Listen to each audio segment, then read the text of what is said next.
Enchanted Tiki Talk is brought to you by Kingdom Strollers. Our premium stroller and crib rentals are delivered straight to your Disney or Orlando area resort. It couldn't be easier. Book yours at kingdomstrollers.com. And Mouse Pros. Let our travel specialists plan your next vacation. Our concierge level service gives you the perfect hassle-free vacation.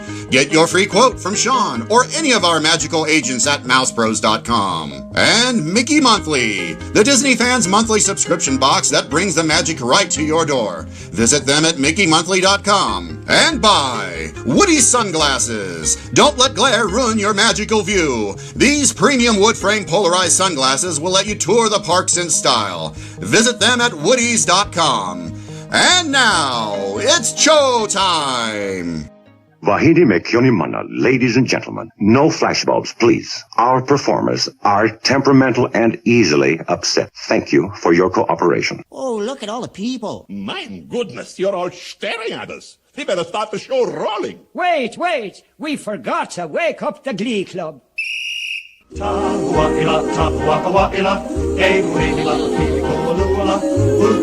Hey, howdy, hey, and welcome to Enchanted Tiki Talk. We are your hosts. I'm Sean. I'm Keith. I'm Matt. I'm Scott. And I'm Alan. So grab yourself a Dole Whip or a citrus roll, pull up a chair, and enjoy the show. This is episode 207 for the week of October 8th, 2017. Hello, everybody, and welcome back to a fantabulous episode of Enchanted Tiki Talk. Why is this so fantabulous? Wow. Because Matt is not here. Yes. No, Wow. that is not true. Matt's not here.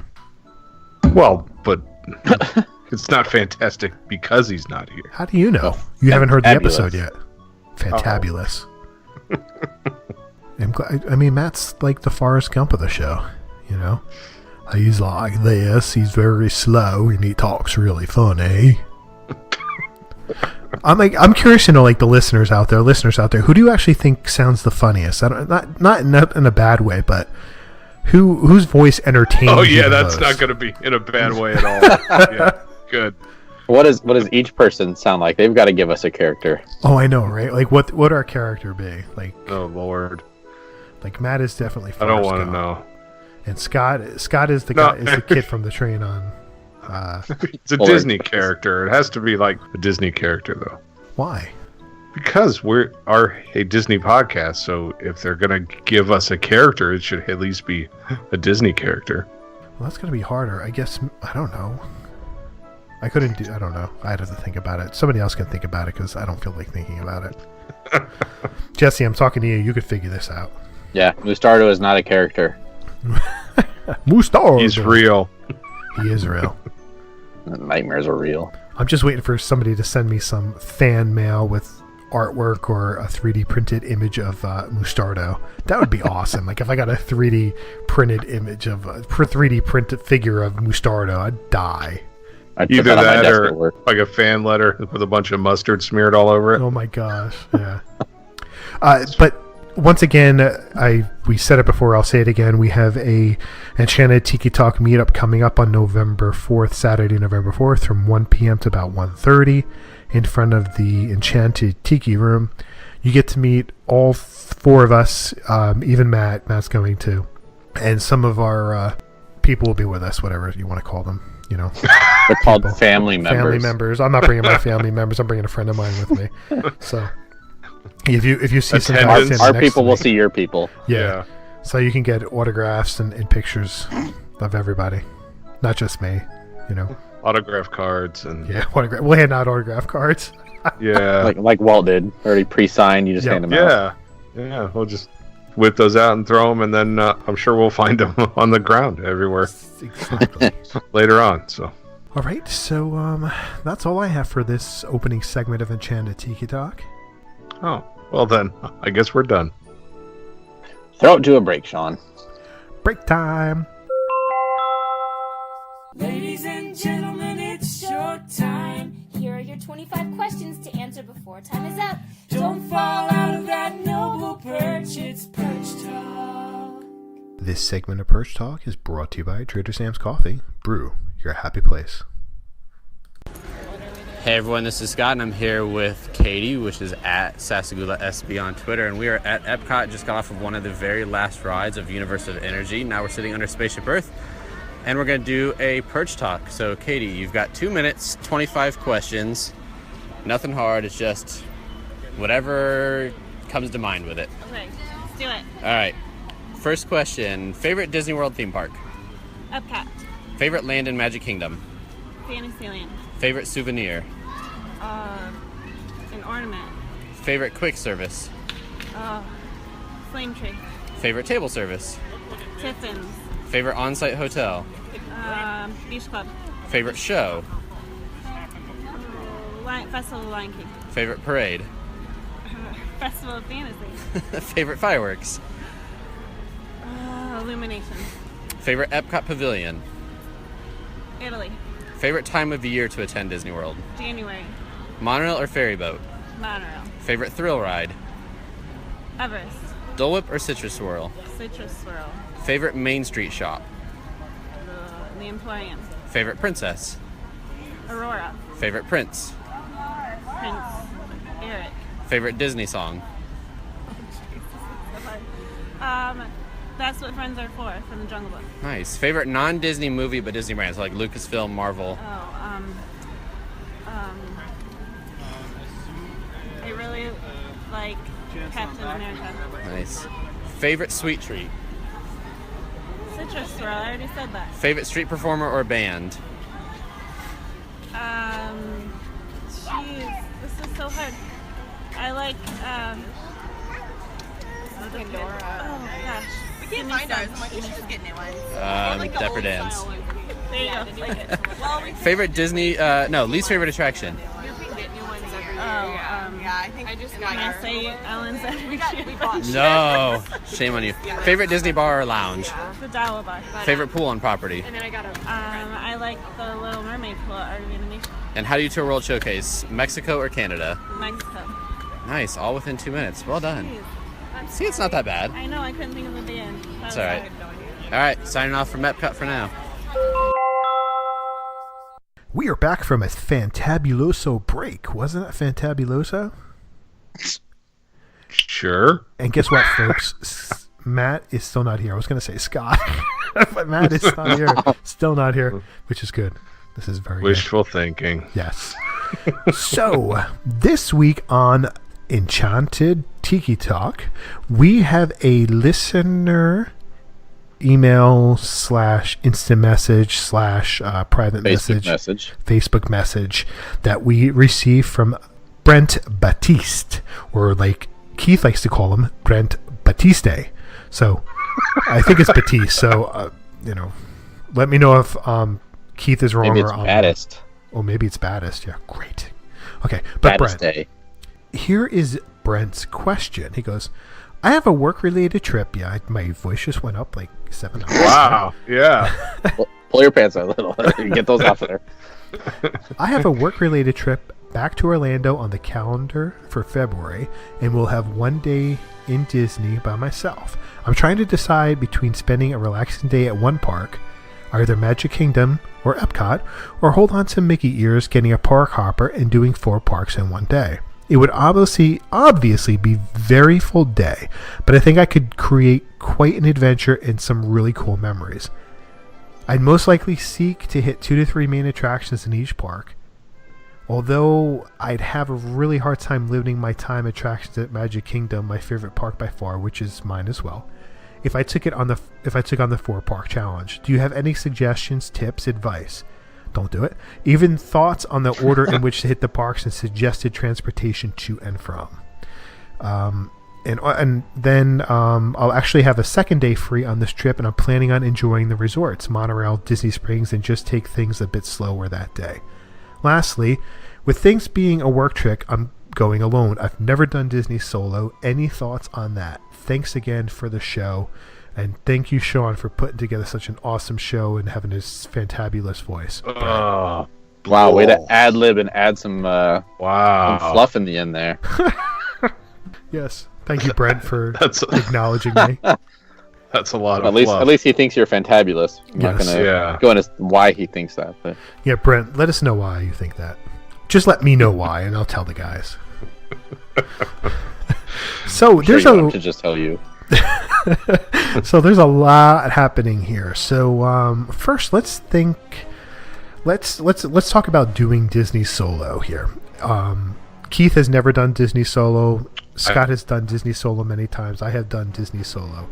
So for me, visiting the park solo is great because, one, I can go to the bathroom whenever I want. I can hold it as long as I want. I can eat when I want, drink when I want, and nobody can tell me otherwise. Some downsides of traveling by yourself is that when you go to the bathroom and you have a drink in your hand, well, now you have nobody to hold your drink, so you're going to have to go to the bathroom and hold your drink. So that's kind of a downside. But, it's a lot of fun traveling solo because you can meet, a lot of different people, especially when you're waiting in line for an attraction that you've been there. That could have a 30-minute wait or whatever it is, and you could strike up a lot of conversations and possibly make some friends for the long run, especially when it's in the cooler weather in February, because people will be more inclined to talk to you because they're not sweating to death. So I think that doing solo is a lot of fun, and it's something I think that everybody should do at least once in their life, just because it's a completely different experience versus going with a spouse or friend or going with family. When you're going with family, it's like a whole nother level, groups of kids, multi-generational families, but going solo is a lot of fun. You can get a lot more done on a solo trip. Yeah, you can. Like I said, you don't have to stop and worry about one person going to pee, one person thirsty. You're just worried about yourself. And with how everybody is today, everybody's so self-centered. All we do is care about ourselves. This is perfect. I have always wanted to actually try this, and I think I might actually, like next year sometime. Exactly that. I mean, if you're not concerned about if somebody hates roller coasters or somebody is tired, it seems like a much easier trip as far as like the mental stress of it. Yeah, I mean, I can speak from experience. Like you said, Sean, I've probably done easily 300 to 400 solo trips myself, just day trips, whatever they were, but there's just something about doing the parks at your own pace and not feeling rushed and doing anything that you really can focus on what you want. So I have to ask, if you've really done 300 to 400 solo trips, how many times have you pooped in Walt Disney World in the theme park? Oh, easily like 6,000. That's a lot of pooping. Wow. A lot of hub poop. That's a lot of poop. Hub poop. Hashtag hub poop. Again. Had to bring it back. Yeah, all right. So let's talk about the next phase of the questions here. We don't need to worry about so much as him going in February because depending on when, could be busy, could be slow, but Festival of the Arts will be going on, so he's definitely going to want to hit up. Well, we'll figure it out, but he's talking about either doing Magic Kingdom or Epcot, or maybe doing 4 parks in one day. Who here would be up for, it's going to cost him an extra $60 or so to do the 4 parks in one day. Who here, maybe not necessarily Scott, but Keith, traveling down there for one day, would you spend the extra $60 and do 4 parks in one day? Absolutely. Everybody knows that I am like a park hound anyway, and I love to be at the parks. I love to be in the parks, and so rush around and do as much as I possibly can. And especially in Brent's case, he does have that second day that's a slower, easy pace, just like Resort and Springs Day. So if you know that you have that second day already, why not just blow it out and do as much as you possibly can for that one day? Yeah, I'll even though you didn't ask for mine, I'm going to give my opinion anyways. The best part of February, like you've said many times, is not knowing the exact dates and whether it's a race weekend or if there's something going on. But February, I think, is one of the best, if not the best month to go to Disney because of crowd levels. I think that would be the perfect opportunity to do all 4 parks because you wouldn't still have to feel rushed and still get, your 2 to 3 attractions, if not more, in each park. And with it being a shorter day as well, you also get to experience the day and night as opposed to having to spend 12 hours of daylight and wait for a nighttime show or the fireworks, whatever it may be. Well, because realistically, the only park you could really spend the entire day and ride attraction after attraction would be the Magic Kingdom. So, right. And if you don't mind spending the extra money, I would say definitely do the 4 parks in one day. Not necessarily that it's a challenge, but do the 4 parks in one day. And with the 4 parks in one day, so now you have to, like, the next part of it is you're asking, like, which order do you do it in? So that's the tough question, because you need to find out which park's going to be open the latest. So you want to kind of pick the day that Magic Kingdom is going to be open the latest, because you're going to want to spend more time at nighttime there at the Magic Kingdom. Maybe in February you could probably do both Epcot and the Magic Kingdom if it's Magic Kingdom's open till maybe 11, so you can spend because the sun will set around 6ish, right? 5:30, if not earlier, 5:30, whatever it is. So I would hang out until Epcot until maybe 7, and if Magic Kingdom's open till 11 o'clock, I would do 4 hours at the Magic Kingdom to end my day. So, but to start the day, I guess I would probably say I'm gonna get up bright and early, and I'm gonna do Pandora first thing and get to the park a half hour before it opens and try to do some of the attractions there in Pandora. I haven't ridden it yet, so I can't. I'm not speaking from experience yet, but I would definitely try to do that and hit Flight of Passage without using a fast pass. And I would try to not use any fast passes at Animal Kingdom. Get there before the park opens, hit as many big name attractions as you possibly could, and then do Studios, and then Epcot, and then Magic Kingdom. That's kind of the route I would go.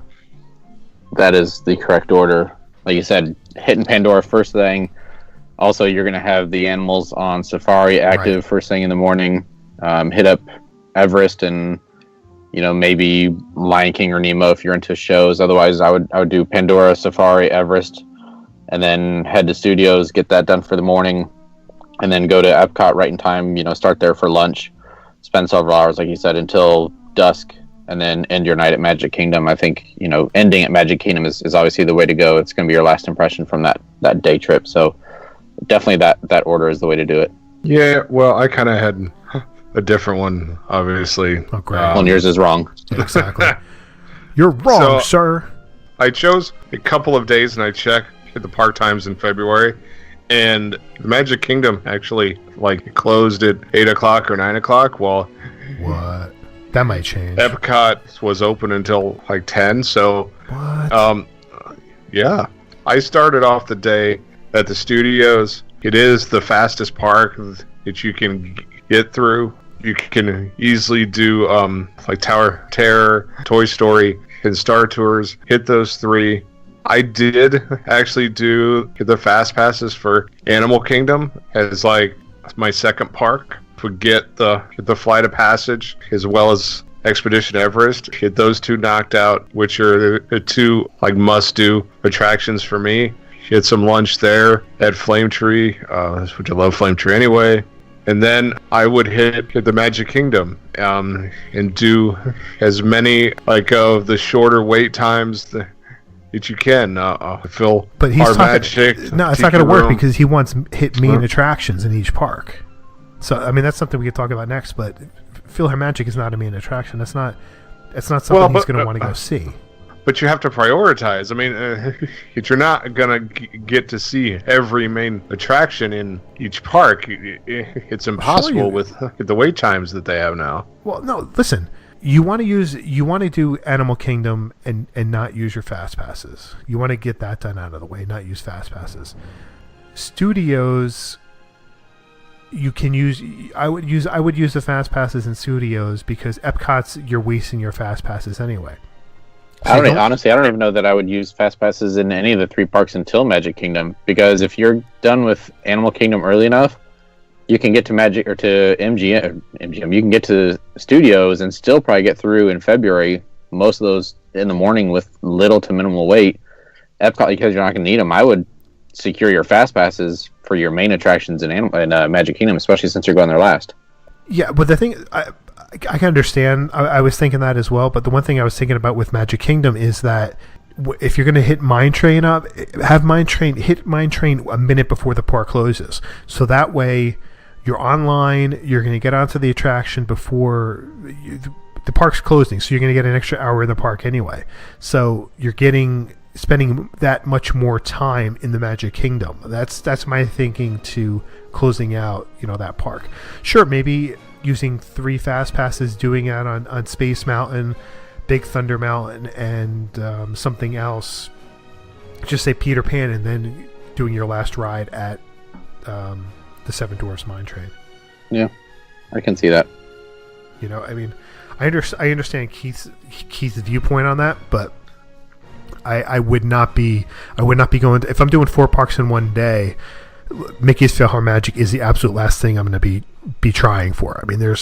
I would be shooting for Pirates, Haunted Mansion, Big Thunder Mountain, Space Mountain, Seven Dwarfs Mine Train. I would shoot for Jungle tickets. Cruise. There's so many more options than hitting Mickey's PhilharMagic. Yeah. Well, and even in busy time, that's still a walk-on too. Right.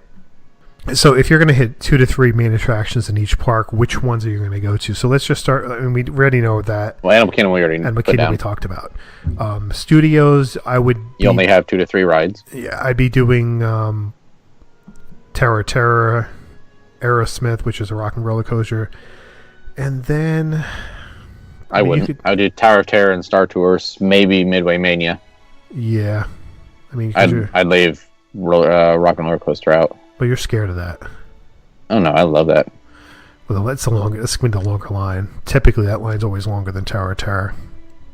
And then you go to Epcot, and then Epcot Soarin'. Soarin', a lot of the times you can get on that attraction in less than 40 minutes now with the extra show. Sometimes even under 30, right. Even less. I'll say we went last Friday night. What was it? The first full weekend, maybe second weekend of Food and Wine, and even at it was like 6-7 o'clock. Soarin' had a 25-minute standby. Oh wow, really? Yeah. Oh wow. So yeah, that's definitely one you can put. And then you have Test Track, which single rider you'll get in there in less than 20 minutes for the most part. Right. And then Frozen, you can't do Frozen. No, Spaceship Earth. Spaceship. Well, what else would you do there? Well, then you're going to want to do the countries. You're going to want to walk the countries. So I would probably just take the 2 attractions. Well, that's what you save it. Well, no, I think you do the countries and you eat.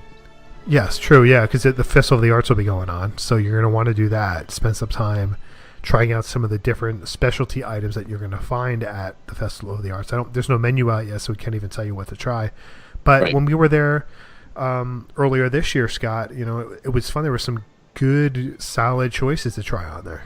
Yeah, definitely. It's a mini Food and Wine. A lot of the similar booths, but if anything, I think some of the items were probably a better choice than even what Food and Wine has. Right. Then you head over to the Magic Kingdom. In Magic Kingdom, this is where, I rattled off some names before. There's so many good choices when it comes to the Magic Kingdom. The Magic Kingdom is going to be like where you're going to try to do the most attractions by the end of the night and see how many attractions you can get in. And you're also going to want to have like a Citrus Swirl, or the Dole Whip Swirl is back at the Magic Kingdom, so you want to try one of those two. Yeah, you're going to be rushing all over that park, just watching wait times and doing it as you can. Like I said, that's the beauty of going solo. And you're obviously, I would say you'd want to stay and watch the fireworks for sure. Yeah. Okay, next part of the question is, we talked about in which order we hit the parks. He suggested transportation to and from. So transportation from Epcot to Magic Kingdom would be monorail. That's going to be the easiest way. Studios, well, you can certainly take the boat or walk it, which walking is a lot of times going to be quicker. Right. So then it's going to leave you Animal Kingdom to Studios. Your only option is bus. Only option is bus, but I would do Uber, because that would be, you can get there at about $8. Really anywhere if you're not going to do it in our particular order, then, Uber, you might want to Uber a little bit more, but I would certainly Uber from Animal Kingdom to Studios, because it's going to be the quickest option, and you'll have more time in your pocket. Even if you want to Uber from Studios to Epcot, you could do that. You could go right over to. You'd end up spending more time on that though. Yeah, I think you're right on. Your main transportation issue you're going into is Animal Kingdom to Studios. Yep. Studios, you walk to Epcot, and Epcot, you're taking the monorail over. Yep. So it's really a matter of, is the bus there, or Yeah, I've not been to the actual bus loop in a while to see if it has the wait times like they do the resorts of when the next one's coming. But if the bus is there, then do bus. If not, Uber. Yeah. Okay, next part of the question is, I'll actually have a second day free on this trip, and I was planning on enjoying resorts, the monorail, Disney Springs, and just taking it a little bit slower. Let's see, what would be so you want to resort hop a little bit there. I would personally... There's your monorail loop. Yeah, there's your monorail loop. Personally, I think breakfast, I would head over to the Polynesian and grab some Tonga toast for breakfast. Mm-hmm. I'm just trying to think, like, because you're by yourself. That Better yet, start at Fort Wilderness, do Trails Inn buffet. Yeah, it's like what, $17? And then, yeah, I mean it's super cheap, especially for breakfast. And then from there, take the boat to Magic Kingdom, enjoy that nice boat ride. Yeah. And then get on the monorail resort loop, and hop from there. Spend some time taking pictures. Check out, if you've never been to the Contemporary before, check out the big mural there, because that is like a hidden gem of Walt Disney World. That's always fun. And you know what you really should do is try to head over to Wilderness Lodge too, and check out the Wilderness Lodge, the expansion that they've done over there. They did an incredible job over there. I would definitely check that out. Well, and you can even boat from Fort Wilderness to Wilderness Lodge, and then boat from Wilderness Lodge to Magic Kingdom, and then monorail from there. Yeah, I would do that first. That's the route I would do. Yeah. And then after hitting up the Magic Kingdom area resorts, I guess get off at TTC and go to Disney Springs. But maybe I'm just trying to think in the middle of the afternoon. Disney Springs is a little bit better at night, so I'm trying to think for lunch. Lunch, but but you've got dinner options. I mean, same thing. There's plenty of dinner options, but going to head over to Jock Lindsay's at night. Right. During the day, I mean, it's fine during the day, but nighttime, it's such a completely different atmosphere there. But Disney Springs, there's so much I would do some bar hopping. I would definitely, I would. Yeah. You know what I would do is I don't know if you're really a drinker, but if you are, is definitely hit up Jock Lindsay's, and I would probably end my night back at the Polynesian and try to head over to Trader Sam's, because Trader Sam's is a lot of fun. Well, there you go. Yeah. It's a good way to end it. Yeah, it's a great way to end it. And then, trying to think what else. I mean, you go do a little shopping, you're probably going to have to bring back some souvenirs, so definitely hit up the Springs. I'm not a big fan of the Deluxe Burger. Everybody raves about it. I was not a big fan of that. Scott likes sprinkles in the Springs. Blaze Pizza is always good. I enjoy Blaze Pizza down there. But the fish and chips from Corks of Dublin, right? Cooks of Dublin. That's incredible. I think those are great fish and chips there. I would go there and have some dinner, grab a pint or something like that as well. You've always got the Earl sandwich. Yep, Earl sandwich if you want to go cheap on the cheaper route. And if you just want a sandwich, that's a great way to go. Not Paradiso. Plus, you'll have the Edison will be open by then, I think. Edison Wine Bar George will be open. I mean, you'll have so many options, especially at night.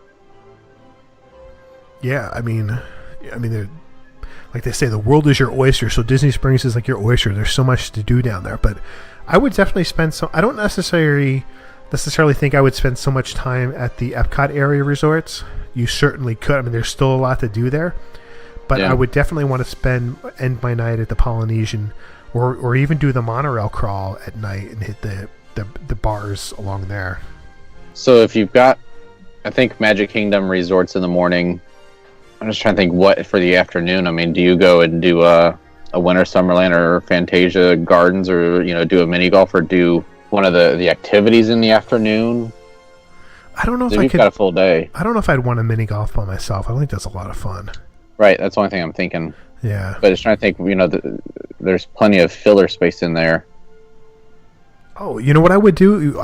Honestly, what I would do by myself is rent a pontoon boat by the Magic Kingdom at Wilderness Lodge or the Grand Floridian or something like that, or the Polynesian. That's fun because you're going to get you'll get a completely different viewpoint, and it'll be a lot of fun. Just riding around, taking your time. It's not that expensive. True. But that's fun. That's different. Even start at Riverside, get a pontoon there, and ride up and down the Sasagula, and when you go to return it, take the boat from there down in Disney Springs. True. Yeah, that's a good one. I think that's all I can think of. Yeah, I mean, you're going to be busy doing if you're doing all 4 parks, you're going to want to relax. So I don't know that I would necessarily rush and try to get a whole lot in that day, and just, like I said, just casually take it in. It's the beauty of the solo trip. So if you wanted to, what sit-down restaurant would you go to if you were by yourself in Springs? Depends if I would want like actual sit down or if I would want quick service. No, not quick service. Let's say you wanna enjoy yourself for a meal. Where would you go? Honestly, when I ate Planet Hollywood, those ribs that I had there were incredible, and it's a fun atmosphere that you're not going to feel out of place being by yourself there. I was thinking paddlefish. If you can get a view upstairs at night, that would be perfect to relax at. Or even Boathouse sitting outside, because February your weather is going to be perfect. Yes, yep. Or once again, Jock Lindsay's, grab a drink, some appetizers. That's probably the better way to go. Yeah, maybe. I'd pick one of the places outdoor seating. Yeah, because February it is perfect at night. Yeah. Or you just scratch that, you get a 2-day ticket. Forget what we said. Do 2 days. Yeah, just start this all over. Ignore everything we've just discussed. Right. I think that's all I have for that. I'm trying to. Yeah, I think that's the perfect way to do it. Yeah. I mean, if I had 2 days, that's how I would do my 2 days. Yeah, me too. All right. Well, since Matt is not here and I don't have the closing with me, I'm going to throw it over to a previously used closing for Enchanted Tiki Talk. But for Scott and Keith, who has disappeared, this is Sean, and for Matt, who's not here, Fantabuloso. Aloha. All right, so that's going to do it for this week. First, we want to thank our sponsors, Kingdom Strollers. Book your premium stroller and crib rental at kingdomstrollers.com. And Mickey Monthly, get the magic of the parks delivered to your door at mickeymonthly.com. You want to decorate those boring magic bands? Make sure you check out the customized decals at myfantasybands.com. Use the code EnchantedTikiTalk20 to save 20% off your order. Let the vacation experts at mousepros.com plan your next perfect Disney vacation. Get a clear view of the parks with Woody's polarized sunglasses. Check out all their wood frame styles at woodys.com. Make sure you check out our store at redbubble.com/Tiki Talk Podcast and connect with us on social media. You can find us on Facebook at Enchanted Tiki Talk, Instagram and Twitters at Tiki Talk Podcast. Leave us a message on the Tiki Talk hotline, which is 256-4MY-TIKI, and make sure you rate us on iTunes. And you can find me on Twitter at 1 Minute Disney Dream. That's 1MIN Disney Dream, MouseWorldVacations.com, and MousePros.com. And you can find Keith on all social media at Dole Daily. And you can find Scott at, Scotty Boy and Scott A. Campbell and Disney Springs. And Disney Springs, yes. I'm on Twitter and Instagram at mholly579. Hope you guys enjoyed our rambling. Alan, take it away, bud. Thanks for listening this week for Sean and Keith and Matt. I'm Alan, and this has been Enchanted Tiki Talk. Aloha. On this special day, I would like to take a special moment to recognize the incredible cast members who have been here at Epcot since the park's opening day. These cast members set the standard for Epcot when they welcomed our first guest 35 years ago. And today, we have nearly 100 of these cast members still working right here at Epcot.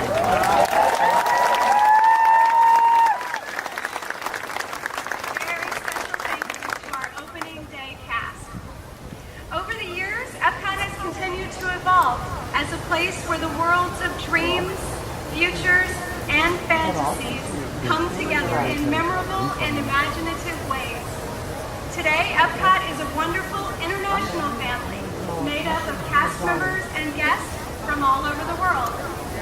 This mosaic of cultures has inspired Epcot's international festivals, much like the Epcot International Food and Wine Festival, which we're enjoying today. Epcot, most of all, is a place for fun. It is a place where the real is made fantastic through the magic of Disney. It's a place where we make cherished memories with our friends and our family.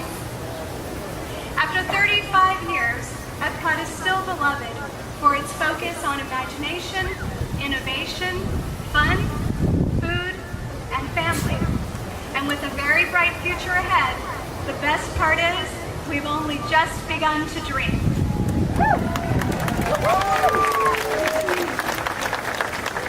The Epcot legacy is possible because of 35 years of creativity, partnership, and leadership, both on stage and backstage.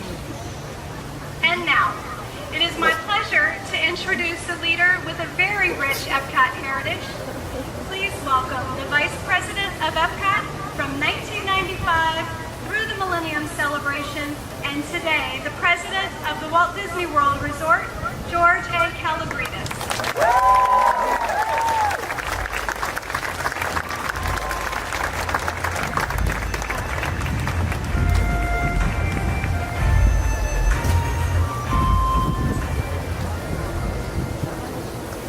Thank you, everyone. Thank you, Melissa, and welcome.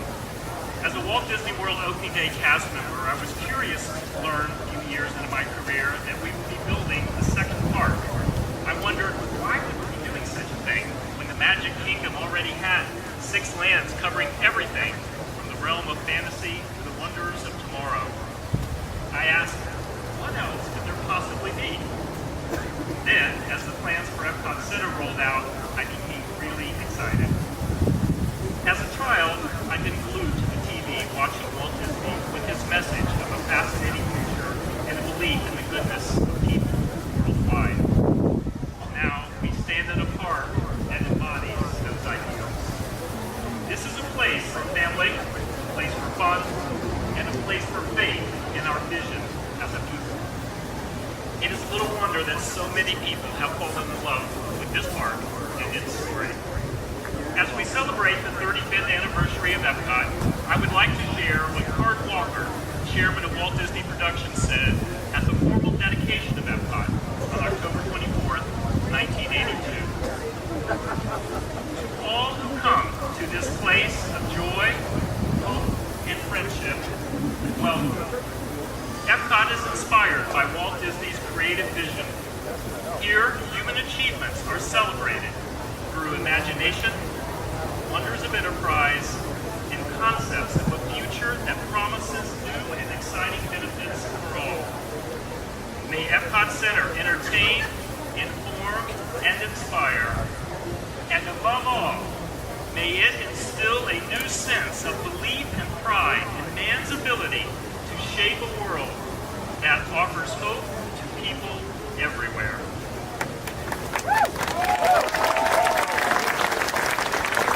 It's been a great 35 years, and let me tell you, we have some wonderful additions on the horizon. I was thrilled that we were able to announce what amounts to nothing less than an Epcot Renaissance last July at the D23 Expo in Anaheim. As our chairman, Bob Chapek, said, this work here will be centered around a few guiding principles. We want to keep true to the original vision of Epcot while making it more Disney, more timeless, more relevant, and more family.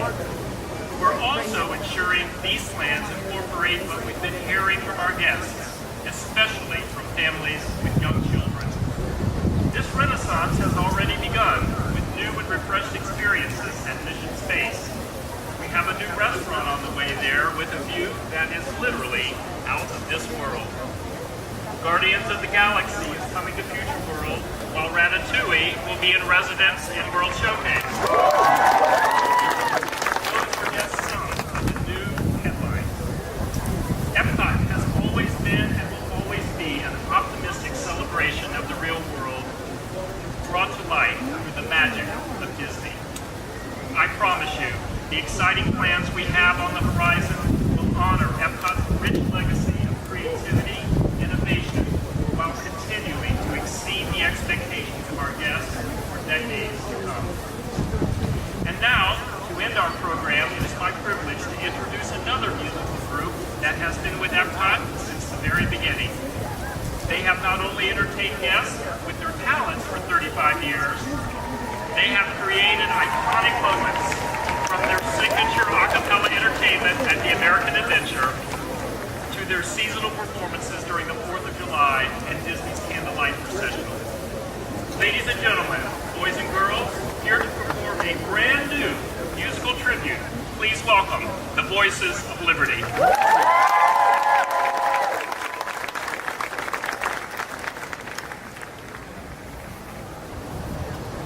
Long before the old Model T, round about the turn of the century, folks discovered a barrel of fun.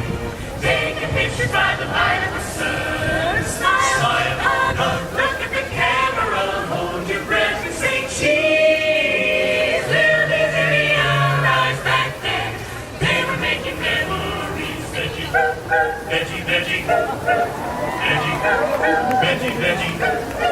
Making memories, making memories, taking pictures, making memories, catching little pieces of time, making them yours and making them mine. Birthday faces and happy faces gradually disappear. But when we're making memories, happiness can reappear. Veggie, veggie, veggie, veggie, veggie, veggie. One little spark,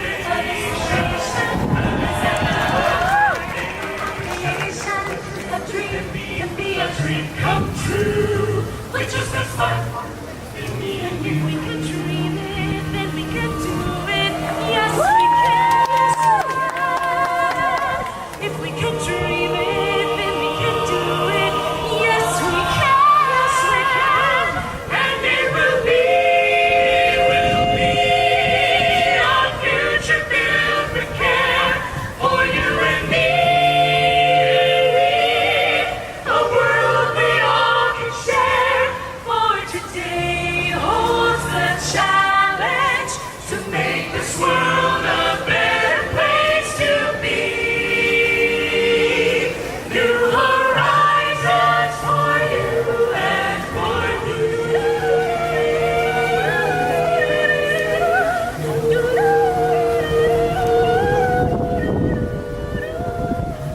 just an ordinary day, all at once you're on your way to a place that cannot be.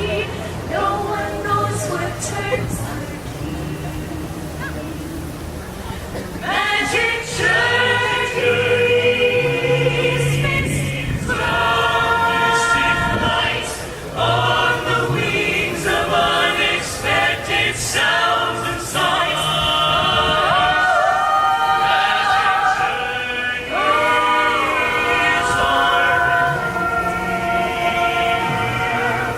Do they mirror what we think or sense, or do you?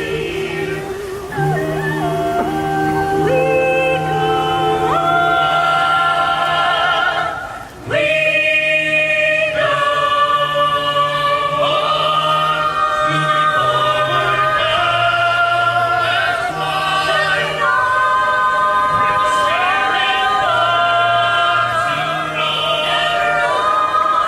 With each rising sun, to a new day we go.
Enchanted Tiki Talk has been brought to you by MousePros.com. Let us plan your perfect Disney vacation. and MickeyMonthly.com, where you can get the park sent directly to you, and by KingdomStrollers.com for all your premium stroller and crib rental needs. Also by Trader Sam's Coffee. Why not brew some magic in your home? And finally, Woodies.com. Sunglasses for a glare-free view of the magic. For all of us here, I'm David Benter. Thanks for listening to Enchanted Tiki Talk.